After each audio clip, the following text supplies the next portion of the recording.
Hi Travel Bees, welcome back to another week. I'm really excited to talk to you guys this week about Google Flights and how much they have truly helped me with booking my flights. I think it's one of the #1 platforms on the internet to use to find good flights, and it's because they have so many amazing tools in this platform. Now I'm going to go over some of those tools and those tips and tricks, so make sure that you guys stay tuned for the rest of this video because there is some great tips that you guys do not want to miss. And things you may have never known or thought about in regards to booking a flight. So if you guys are looking for that cheap flight, this is the way to do it, guys. If you're here for the first time, welcome. I'm excited that you're here, and I hope that you like this video. If you like this video, whether you're new or returning, make sure to give it a big thumbs up, subscribe to my channel, and hit that notification bell so that you guys get notified about my new videos that I post every week on Sunday at 12 p.m. Eastern Standard Time. My goal is to really just help educate you guys and get you guys started on your travel destination dreams and make those dreams a reality for you guys, because everyone, I feel, should have the opportunity to travel, and I think a lot of people just don't know where to start. So I'm giving you that starting point right here, right now. So I actually just recently booked a trip that I'm really excited about. I just finalized the details a couple of days ago, so you guys are the first ones to hear about it. I haven't even posted it on my Instagram, which if you haven't followed me on Instagram yet, make sure you guys do follow me on Instagram because that's where I'll be posting all of my amazing photos and some clips from my trip that I'm taking in September.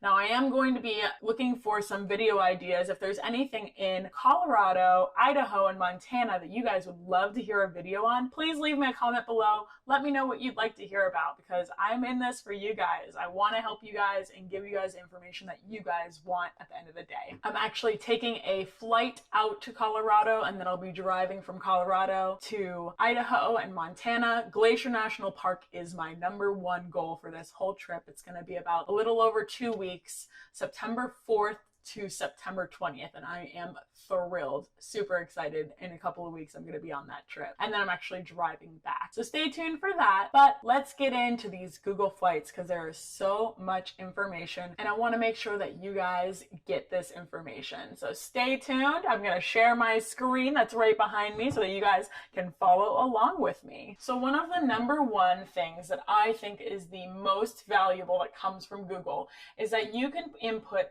multiple cities and destinations for your search results. So let's say you live in Florida like me. I live in Florida and I can fly out of, conveniently, Orlando, West Palm, Miami, or Fort Lauderdale. So I can input all of those and I can actually click here and select all airports in Orlando. And then I press this plus sign over here. I can put Fort Lauderdale, I can put Miami, and West Palm. Now, let's say you know where you want to fly out of, but you have no idea where you want to go. Let's just say we want to search. We know our dates, which, by the way, #1 tip I can always give is be flexible in your trip if you have the ability to.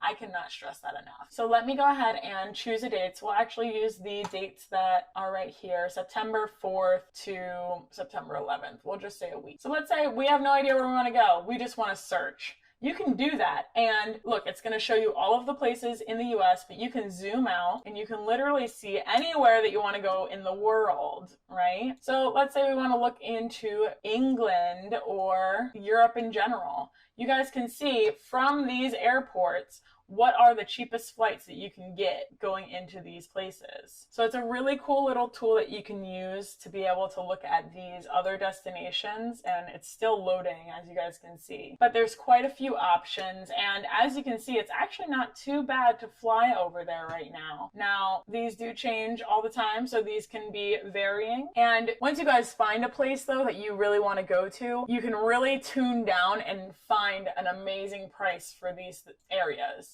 Now, I just wanted to show you this very useful tool of being able to look all over if you have no idea where you want to go and you want to go on a random trip.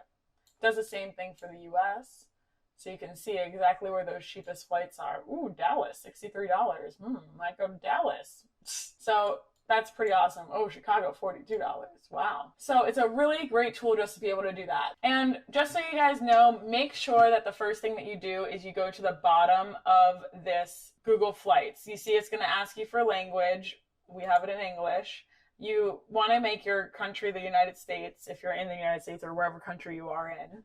And then you want to make sure that your currency is proper. So I have it on US dollar, but you can choose from any of the currencies that you see here. So just make sure that you guys keep that in mind, making sure that that is for your current situation. Let's say we want to go to California. Now I'm just going to put in California here, and it's going to give me all of these different destinations, right? And it's going to show me all the different cheapest flight that I can fly into. And let's say I want to fly into Los Angeles, right? Because I see that looks like it's the cheapest one right now. So let's say I want to go to Los Angeles, and now that I've chosen my destination, now we can break it down a little bit further. So I'm going to click view flights right here, and it's going to bring me to the view without the map. Now there are so many different aspects that you could be using in this search. Now first and foremost, you want to make sure that you have it as a round trip if that's what you're doing, or if you're looking at one way. Multi-city is actually going to give you the option if you want to go to multiple cities in that trip and maybe take like a couple of days in one place. You can go to that multi-city option and you can go ahead and book those flights between the few. So it's actually a really cool tool because you can see multiple places, and this is good if you're going to Europe or maybe if you want to go around the US, and this can help save you money by comparing all those different flights. Now I'm just going to go to the standard round trip, but you also want to make sure that you have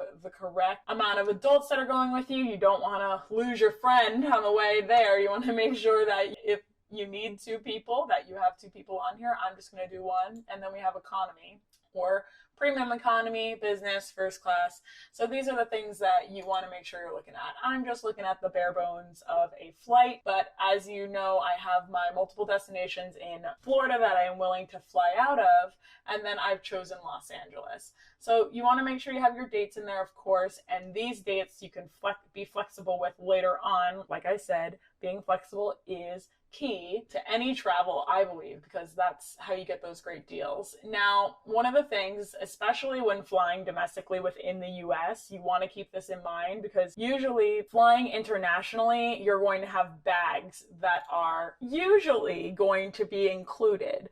But let's say you're flying, but there are some airlines here in the US that will charge you $50-$60 for just a carry-on or a checked bag. So when you do this, it actually calculates the cost of how much it would be to bring a bag with you. Let's say I wanted a carry-on, right? So you saw it was $103 was the cheapest one. So I said I wanted one carry-on bag, and you saw how that $103 changed, right? It's not the cheapest anymore. That same flight with Sprint or Spirit, haha, not Sprint. That same flight went to $173.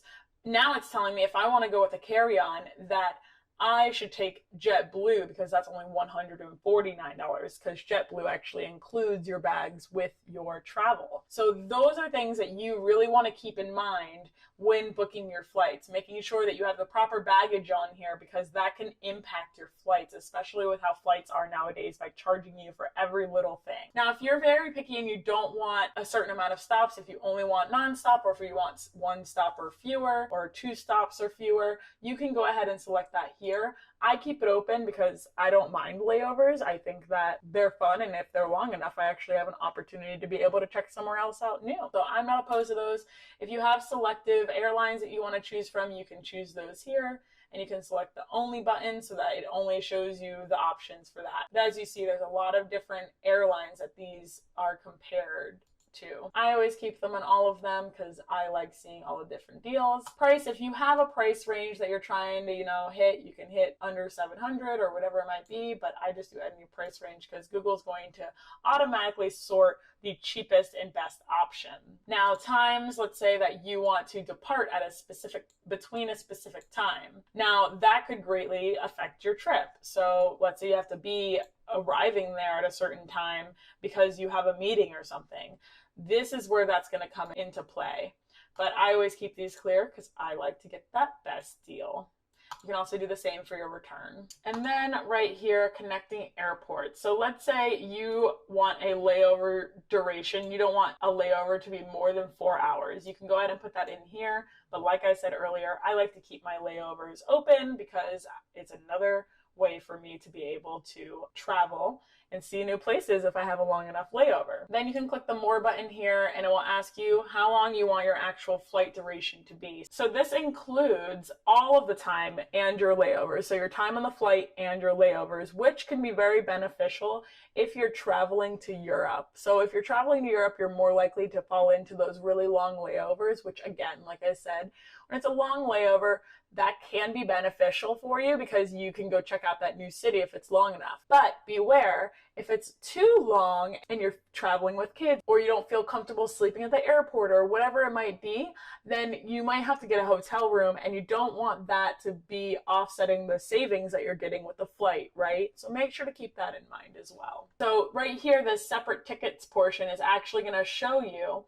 can show separate tickets or you can hide separate tickets. So some of these options that Google is giving you is actually with 2 different airlines that aren't affiliated. So you have to buy the tickets separately on those websites because Google, once you've selected your flight, takes you to the direct website for you to book it. So if for some reason you don't like the idea of that and you don't want separate tickets, you can click to get rid of that. Now, let's say we're looking at these different flights, right? And I've said that I want my carry-on bag and everything. Now, I see it's $149, and so let's say I don't like that price and I wanted to track prices. So when you log into your Google account, you're able to track prices on Google Flights. So if I click this, it's going to then tell me I'm tracking prices. And then what's nice about that is it's going to send me an email. If that flight goes up even a penny, they're going to tell me, hey, your flight's gone up this much. Or if it goes down, they're going to say, hey, your flight's gone down this much. So this is a really great tool to be able to see what's going on with your flight if you're not ready to pull the trigger yet. Now, one of my favorite aspects is the graphs that they give you for price. What did I say about being flexible, right? Getting the price graph right here is my favorite thing because as you can see right here, for the dates that I've selected, it says the cheapest is $149. Now this is for a 7-day trip. Now I can make this shorter or longer if I wanted it to.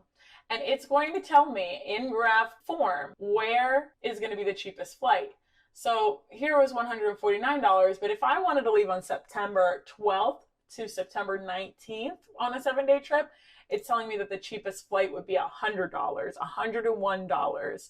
So right there, you're saving $48 just by switching your flight to a different week. That's why that flexibility is so important. But this tool that they offer for you and the flexibility that you get with this is amazing with this aspect. And this isn't the only thing that's offered here too. So like I said, so you're able to go to airports and see if there are nearby airports that you're able to get for cheaper or whatever it might be to find the best airport that's going to work out for your destination, and you can kind of explore a little bit. Then there's also a tips portion where you're able to kind of get a travel guide to the area if you want that, or I just recommend Googling it, finding other people that have gone and asking them. But we won't go too much into detail about that. This graph is a lifesaver though, because having flexible travel is so important.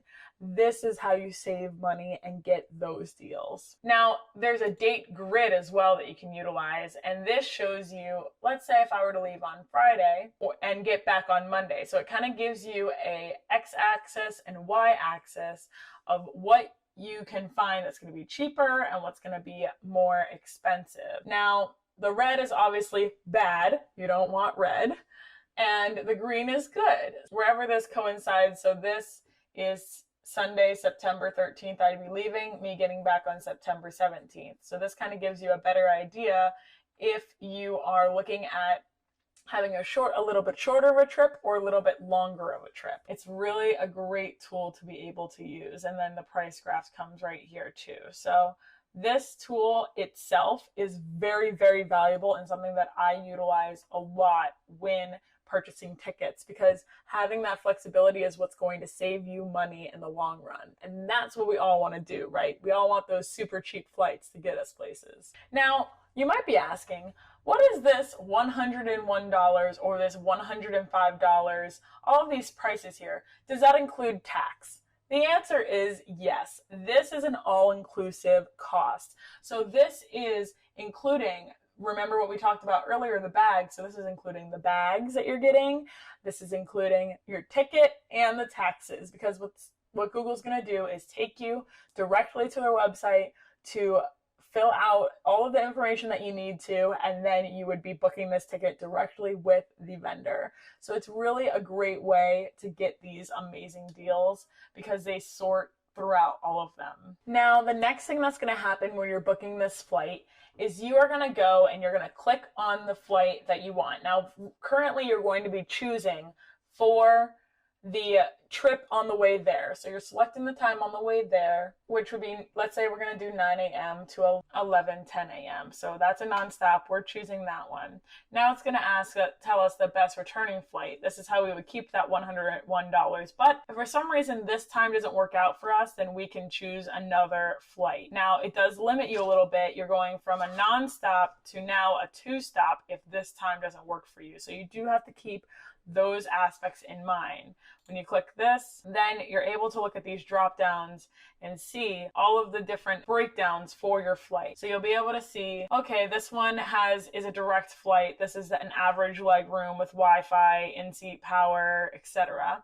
And then this one shows you all the different layovers. So you have your 5-hour layover in Salt Lake City. You have 2-hour layover in Atlanta with this one because we chose the other one, not the direct flight back. So I just wanted to show you guys like how it kind of breaks it down for you so that you guys can see all of those details. It's showing you that they give you a free carry-on, but we had said that we wanted a carry-on, right? So had we had said we wanted a checked bag as well, it would have calculated and showed us the price for the checked bag, but we didn't put that. We only wanted a carry-on. That's why it's so important to add that baggage in there and what you plan to bring, because it can drastically affect the price. And let me just say, packing light is important, okay? Pack light. If you pack really heavy right now, packing light is a game changer and it will help you get through the airport quicker. I used to take so much with me to the airport whenever I was going on all these trips. And then when I took my backpacking trip to Europe on that 4 months, I had a lot of luggage, but when I did the backpacking portion of my trip, I had to get it all into my backpack. And I did overpack, but it all did fit in my backpack. So